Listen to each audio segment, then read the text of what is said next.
To be a CEO performer at any level in today's modern work world, tune into all the podcast episodes of Cinderella CEO on Air. Cinderella success stories, CEO interviews, mentoring techniques, and more.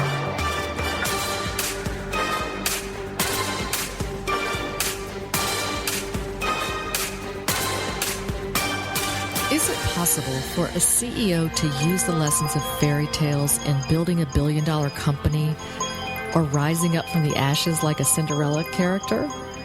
We think so at Cinderella CEO on Air. I'm Carrie Broussard, host of this podcast and author of the book From Cinderella to CEO. Our guest today is Doug Rauch. He is the former president of Trader Joe's grocery stores, now the CEO of the nonprofit Conscious Capitalism. We're in Chicago, and Doug, thank you for taking time out of your busy conference schedule and just out of your busy schedule in general. Welcome to Cinderella CEO on Air. Thank you. Great to be here. When you came to Trader Joe's, where had you come from that gave you this desire to get into the food industry and grocery business? Were you in the grocery business already? Well, you know, in a funny way I was, and it's kind of one of those stories where it's unintended consequences. So I had gone to college, got a bachelor's degree in history, so I spoke fluent history. And I was actually waiting for response from graduate schools when I had a friend who was in a natural food company, one of the first natural food wholesalers and distributors in America back in the early 70s, called Erewhon, out of Boston. But they also had Los Angeles retail and warehousing and manufacturing and distribution. And they're really one of the very first natural, not health food, but natural food companies. So he said, listen, I could really use your help down in the warehouse and with our sales and purchasing while you're waiting here. Why don't you come on down? I said, I don't think I went to college to go, do all this stuff. So anyway, he said, well, come on down and, you can quit anytime you want. So I went down. It was full of young, bright, idealistic people. They would all argue about the philosophy of food, and it was all into organic, which I'd never even heard of before, really, and brown so rice. In a warehouse, but they're using their brains. They were thinking and conversing. That's so important. Well, it was a very strong mission-driven business, which is really key. It had real philosophy about, no artificial colors and flavors and how organic was best and all this and that. So I worked there, and I actually came to really like the people, came to like the concept. I was starting to have a offering that people couldn't find elsewhere. So that came out of the buying philosophy. Yeah, so it came out of a buying philosophy about buying direct, about going right to the source, about finding and creating new products you just couldn't find anywhere else, and then offering them at prices that were very aggressive. And so the best price in town sort of thing. And that started, so really it was product that drove the first success of Trader Joe's. Then that got coupled with an understanding that, product's really critical. It's really important, but it's not enough to really be a great company. To be a great company, you have great cultures that are really based around care, customer care and employee care. So taking care of your people, taking care of your customer, giving them a wonderful customer experience became then a real focus. I'd say those two elements were the real secrets to why Trader Joe's is now a household name as compared to a company no one's ever heard of. Right. Okay. And so that brings us to the conscious capitalism place where we are today together at the national conference. And you're the CEO. And when you look at how we do all come together in the conscious capitalism, from your perspective, a lot of really bright thinkers are here. And for the access, I think access to conscious capitalism is the most important thing I'm seeing, is that otherwise we'd have to go to the Aspen Institute, or we might not be in a position as an entrepreneur or even at a corporate level where you're an executive. You might not make it into a circle of people who are really discussing these big ideas that are literally changing the way that we can work and live and even play, but around business. And so I guess I wanted to ask you a few questions about that. Was that the intent? I mean, what was the intent as building conscious capitalism to be more accessible, I think? What are some of the reasons? Well, conscious capitalism grew out of an intent to share a view about the world on how business can be a force for good. it is a force for good, that business should be a place where people go and get nurtured, where they get to find a deep sense of meaning, where they get to come back inspired to share their livelihood with the rest of their life, instead of it being something that drains us, instead of it being something where you feel like you've got to compromise your values. You've got to be that you're an economic unit doing an economic exchange. That conscious capitalism would say that, well, that's not the best way to do work. That ideally we should go to workplaces where we know that, one, the purpose of the business is more than just making money. So as capitalists, we're all for profit. Profit's critical. But that's not the reason that you exist. So I'd say that conscious capitalism is really about changing the narrative and how business is practiced from that kind of, worn out narrative story of me, to a story of we. It's a Cinderella story. Yes, it is. And you're making the pie bigger. That was one of the questions that came off of at Fairy God Mentor is our Twitter handle. And one of the questions was, how is conscious capitalism making the pie bigger for everybody? So, everybody's competitive. How do I keep my job? How do I make my business successful?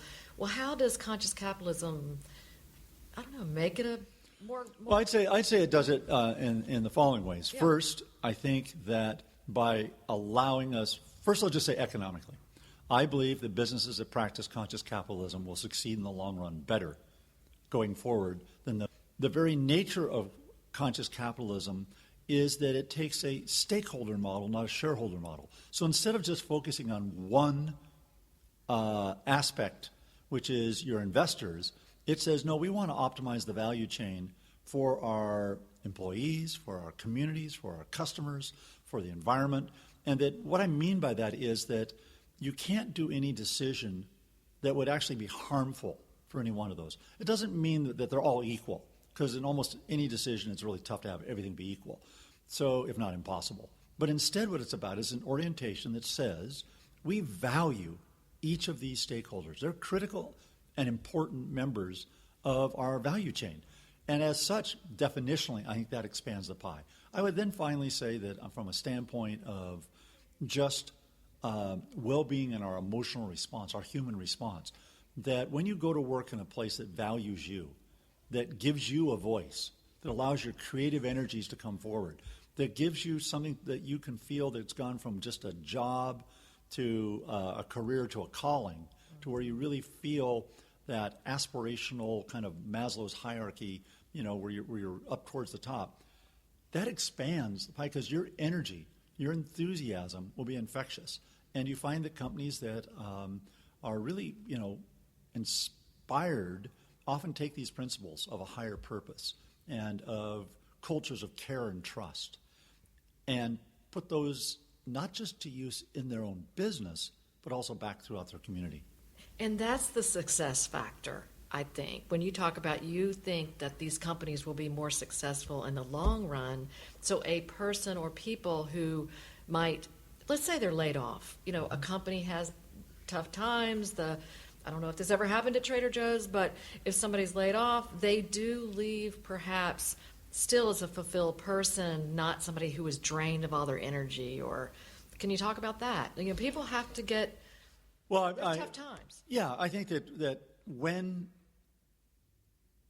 you face a life change like that, I think that it's always best if you're coming from a situation where you felt valued, where you have a sense of confidence, and where you feel that you have some energy, some gas still in the tank.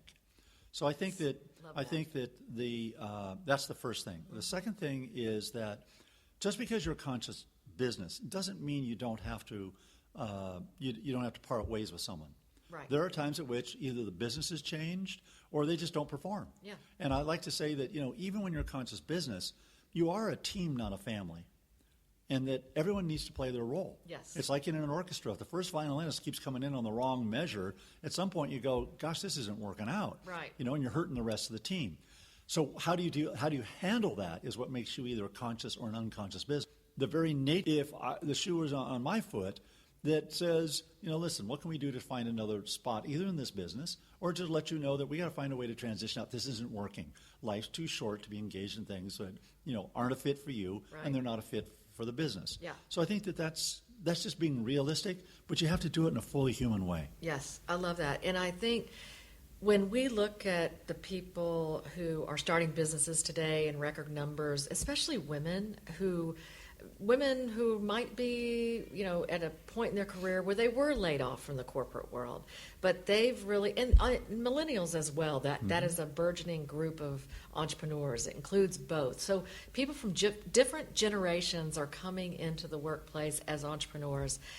Could you give us some words of wisdom in starting our own businesses? And there's some rough and tumble times in starting your own business. It's like the capital isn't flowing. You've got to hire the right people. Is there advice that you might give to somebody, whatever age? I got lots of advice. They may or may not be words of wisdom. Okay. So, well, first thing is that make sure you're in it for the right reason. If you're in it for a quick buck, if you're just looking to build to flip, and oh boy, I'm going to get rich, I think that you'll find that the first bump in the road, and you get discouraged. I think that if instead you have a passion, you're following something you care about, that you believe in, that you feel that brings out the best in you, then I think that will sustain you through the tough times, because everybody has bumps in the road. Everybody does. Almost everything takes twice as long, costs twice as much, and sometimes the initial startup gets twice the return or half the return you expected. But that can't be discouraging. Right. So I think the other side of it, just as a general rule for entrepreneurs, is that be willing to dare, be willing to take some risk. If you're not willing to take risks, nothing's achieved. So make sure that you have an aptitude towards that. I don't think everybody in the world should be an entrepreneur. Sure. I think a lot of people do really well when they're entrepreneurs. Yes. And they're entrepreneurial within a company. Absolutely. So I don't think that you necessarily need to go out and take all the financial risk and do all these other things to start up your own business. If that's not your aptitude, there's all kinds of ways to be creative and innovative inside of companies. So I think that that's one thing to do, is first assess, am I really an entrepreneur? Am I emotionally designed where I can handle this risk? Because without real risk, you're not going to get much reward. Absolutely. That is great advice. And I think as we're talking, all I can think of is, okay, Trader Joe's had to start someplace. Doug has helped a company grow from 9 stores to 350, and now he's growing conscious capitalism chapters around the country. How can somebody get involved in the movement? What's the first step that you recommend as CEO of Conscious Capitalism? And A get chapter, you can join right online, free great. to get get newsletters and stuff. And that's consciouscapitalism.org. Because it's a nonprofit.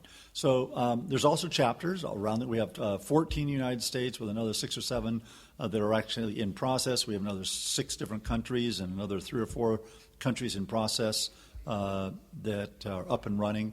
And then there's events that we do, like the one we're at right now in Chicago. There's events we do. There's chapters. There's CEO Summit. There's the CEO Summit. There's also ways in which you can get engaged with just the concepts in your own life. I mean, what it really boils down to is bring it back to your life, make it real, and look at trying to create a better way to do business in your community and in your own life. I love it. And I think a good way to end the interview, which I hate to do because I'm having such a great time talking with you, and I know you're very busy. A lot of the CEOs of companies that are conscious have come to the point that they've either helped develop the concept, like Whole Foods, some other companies that listeners may not know out there, besides Trader Joe's, who are conscious capitalism companies. Who are some of the ones that come to mind that our listeners might know that are conscious companies? Well, I mean, there are a lot of companies. There's companies like Panera. There's companies Panera Bread. That's Panera great. Bread. There's companies that are Patagonia. Patagonia. We've been very involved with Patagonia. They've come and done a number of events and participated quite a bit.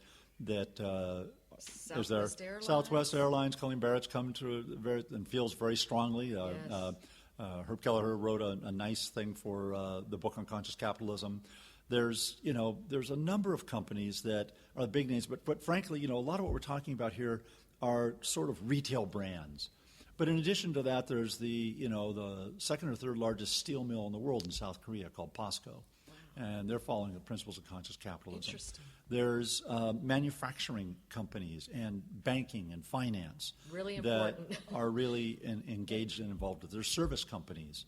There's a number of companies that no one's ever heard of that employ tens of thousands of people that are deeply engaged with and involved in this. And so I think that, quite honestly, I believe there are probably far more companies that are practicing conscious capitalism but don't know it, and we don't know them yet. Yes. Because I do believe that the default in America is to practice a business that actually creates value in society, that creates value for their employees, for their communities, for their shareholders, and that there's only a small number of businesses that actually are what I'll call bad behavior, that are kind of capitalism, and that they give everybody a bad name. That most of American businesses that are engaged in livelihood are doing it in a manner that does care about the people that work for them, and does care about their communities and their customers. And they're what I'll call conscious capitalists. And so we'd love to just simply make sure that this narrative gets to be the narrative in America about business as a force for good, business as a way to create value in society by the jobs, by everything else that it does. Well, Doug, thank you. That was a great interview, and I so appreciate it. You heard it here. Doug Rauch, what a wonderful guest. Carrie, great to be here. Thank you. You may have believed in fairy tales as a child, and perhaps you've outgrown your tiara or your cape, but this podcast features morals and lessons of fairy tales that will still resonate with you. So think about this. Where did your fairy tale start? Are you still comfortable climbing the business beanstalk? Our guest will be sharing ideas and resources and solutions to help you along your journey. So listen in, find us on Twitter. We're the Fairy God Mentor on Twitter. Tweet us at Fairy God Mentor. We're on Facebook, Cinderella CEO, and our website is cinderellaceo.com.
Is it possible for a CEO to use the lessons of fairy tales in building a billion-dollar company or rising up from the ashes like a Cinderella character?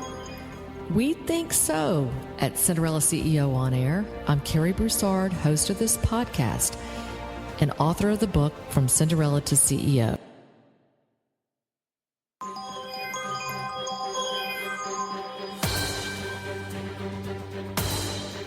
To be a CEO performer at any level in today's modern work world, tune into all the podcast episodes of Cinderella CEO on Air.